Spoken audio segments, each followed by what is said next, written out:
자, 메르스 확진자가 4명이 더 늘어서 총 126명이 됐는데요. 오늘도 보건복지부에서 일일 상황 브리핑을 한다고 합니다. 현장 화면 직접 보시겠습니다. 말씀을 드리겠습니다. 어제 35번 확진자와 관련해서 일부 언론에서 뇌사 혹은 사망과 같은 사실과 전혀 다른 보도가 있었습니다. 이건 매우 유감스럽게 생각합니다. 특히 서울시 관계자의 말을 인용한다든지 이렇게 지금 보도가 되었었습니다. 이런 부분들은 저희 보건당국과 충분히 사전에 좀 확인을 하시고 했으면 좋겠습니다. 이 언론 보도 중에서 특히 환자의 생명, 안전 등에 관한 것은 환자와 그 가족들 그리고 의료진을 포함한 현재와 같은 국가적인 위기적 상황에서 여러 가지 영향을 미칠 수 있는 것이기 때문에 신중한 접근이 필요하다고 생각이 됩니다. 이런 부분들은 국민들께 과도한 불안감을 조성할 수 있다고 생각이 됩니다. 이런 면에서 저희들은 적절치 못하다고 생각이 됩니다. 이런 보도가 다시 나오지 않도록 특별히 당부 요청을 드립니다. 아울러서 환자와 가족들 입장에서 개별 환자의 구체적인 용태를 보다 자세하게 제공하지 못함을 널리 양해해 주시기 바랍니다. 전일 확진자와 오늘 확진자 특이사항을 요약해서 말씀드리겠습니다. 오늘 확진자는 총 4명입니다. 그간에 삼성서울병원과 다른 병원에서 접촉을 해서 발생했습니다. 이제는 WHO 합동점검반이 한국에서 권고하듯이 다른 지역에서 학교가 메르스 전염에 관계되어 있지 않기 때문에 수업 재개를 고려해야 한다를 밝혔습니다. 학교 휴업 철회를 강력하게 권고한 바와 같이 또 특히 확진자 수가 크게 감소하고 있는 상황에서 메르스가 공기 중의 전파나 지역사회 전파 가능성이 낮으니 평소와 같이 걱정하지 않으시고 조금 더 개인 생활 준칙을 준수하면서 일상생활에 힘써주시기를 부탁드립니다. 임신부인 109번 확진자 상태는 양호한 것으로 확인되었습니다. 119번 확진자는 잠정적으로 5월 31일 평택 박예병원에서 52번 확진자와 체류하여 감염된 것으로 추정을 좀 하고 있습니다. 두 번째로 국민안심병원 신청 현황에 대해서 말씀을 드리겠습니다. 병원의 표를 통해서 신청 접수를 하면 복지부에 제출하고 지정병원 안내를 복지부와 병원협회에서 하며 공동으로 상황을 점검할 계획으로 있습니다. 현재 전국에서 80여 개 병원이 신청하였으며 격리시설 마련 등 준비를 거쳐 6월 15일부터 순차적으로 운영을 개시할 계획입니다.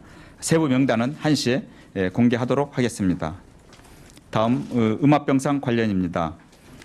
음압병상은 내부와 외부의 압력차에 의해서 내부 공기가 밖으로 빠져나가지 못하게 하는 구조로서 감염을 예방하는 역할을 합니다.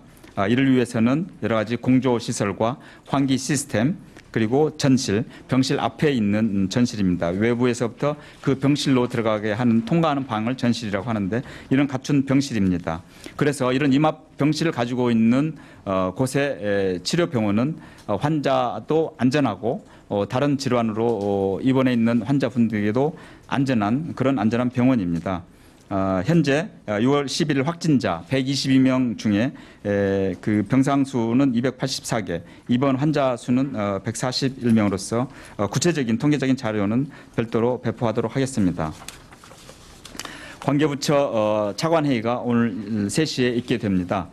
이 차관회의에서는 메르스 관련 경제 동향과 대응 방향으로 부처별 후속 조치와 관련해서 논의하게 됩니다. 복지부에서는 음압병상 부족에 대비해서 공공과 민간 병원을 활용할 수 있도록 이동식 음압 장비, 음압 텐트 등의 조달을 지원하고 메르스 관련 진료로 일시적으로 어려움을 겪고 있는 중소병의원에 대해서 긴급 경영 안전 자금을 1시에 지원하도록 하고 격리자 가구에 대한 긴급 생계 지원 강화 등 메르스 대응을 위한 예산 지원 사안에 대해서 논의할 예정입니다.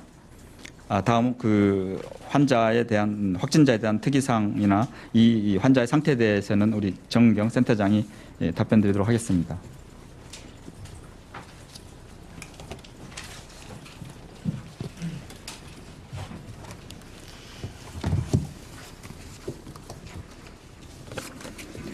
네, 환자 상태에 대해서 말씀을 드리겠습니다. 어제 신규 확진 환자는 4명이고요. 그래서 총 확진 환자는 126명입니다. 사망자는 어제 1명 사망하셔서 10명이시고 퇴원은 7명 그대로입니다.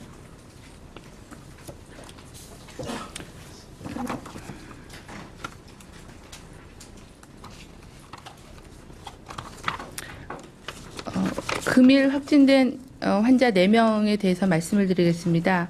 그중 3명은 5월 25일에서 5월 27일 삼성 서울병원 응급실에서 노출되었고 1명은 5월 27일 평택 굿모닝 병원에서 노출된 것으로 모두 14번 확진자하고 관련된 그런 사례였습니다.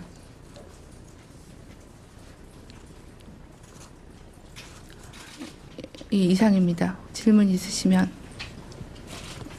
네, 먼저 하시고 드리겠습니다. 네, KBS 천선중입니다. 두 가지 여쭙겠습니다. 아까 실장님께서 119번 환자는 평택 박예병원에서 52번 환자에게서 감염된 걸로 보인다 이렇게 말씀해 주셨는데요. 실제 당시 접촉 시간이 어느 정도 되는지 그 시간도 파악이 되는지 하나 여쭙고요. 두 번째로는 이 삼성 서울병원에서 14번 환자에서 감염된 분들이 지금 계속 나오고 있고 전체적으로 한 60명 가량 된다고 이제 보여지고 있는데 이 절반 가량이 이 격리자 명단에서 빠져 있다 이런 지적이 있었습니다. 실제 격리 명단에서 빠져 있는 현황이 어떻게 되는지 말씀해 주십시오. 그거와 추가로 저 SBS인데요. 똑같은 질문이라 하나 추가로 하겠는데 그 119번 환자가 박예병원 CCTV 확인 결과 23시 34분에 병원을 나갔고 그 사람한테 옮긴 거로 되는 52번 환자는 23시 51분에 들어왔다고 한다. 그럼 그 시간차가 어긋나거든요. 근데 이게 앞뒤가 안 맞는 상황 같은데 어떻게 파악하고 계신지. 그다음에 지금 똑같은 질문인데 감염자 삼성 서울병원에서 감염자 중에 격리 대상이었던 사람하고 그렇지 않은 사람 비율이 어떻게 되는지 좀.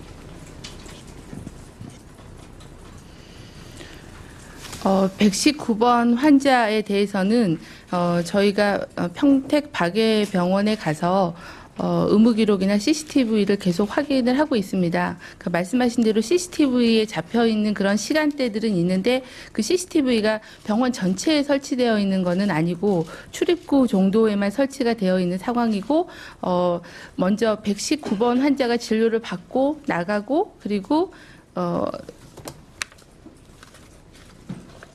52번 환자가 이어서 진료를 한 걸로 되어 있어서 그 진료의 전후에 그런 시간적인 그런 언제까지 거기에 공간에 머물렀는지 이런 부분에 대해서는 CCTV나 의무 기록 이외의 부분들이 있다고 생각을 합니다. 그래서 그런 부분들에 대한 조사들을 좀 더 면접 조사나 이런 것들을 수행을 하고 있어서 공간적인 그런 어떤 공통점 그리고 확진 환자가 거기서 진료를 받은 점들을 고려를 해서 가능성이 높다라고 생각을 해서 중간 그 조사 결과는 이 병원에서 감염이 되었을 걸로 추정한다라는 게 현재까지의 판단이고요. 이 부분에 대해서는 추가적인 면접 조사나 아니면은 다른 그 정밀 조사를 진행을 하고 있습니다. 현재까지 파악된 걸로. 네, 그렇습니다. CCTV상 현재적으로 파악된 시간을 얘기해 주시죠. 근데 그 CCTV가 아까 말씀드린 대로 병원 전체에 여러 대가 설치가 돼서 동선을 다 볼 수 있는 게 아니라 출입구 정도에만 설치가 되어 있는 그런 CCTV였기 때문에 추가적인 그런 면접 조사를 통해서 확인을 할 필요가 있다고 판단을 해서 그 시간대에 같은 병원에서 진료를 받았지만 그거의 어떤 연관성에 대해서는 추가적인 조사를 진행하고 있다. 그 정도 말씀을 드리고 추가 말씀을 드리도록 하겠습니다. 그다음에 서울 삼성병원에서 그 받은 그 저희 명단과 그리고 확진 환자하고의 어떤 그 통계가 어떻게 되느냐라는 그런 질문을 주셨는데요. 현재 저희가 그 파악하고 있는 거는 58명에 대해서 분석을 했을 때 잠시만요. 환자가 30명 있고요. 그다음에 가족이 22명이셨고, 그다음에 의료진이 5분이셨고요. 그다음에 응급실을 방문하신 분이 3분. 예, 보건복지부의 1.1 상황 브리핑 내용 들으셨습니다.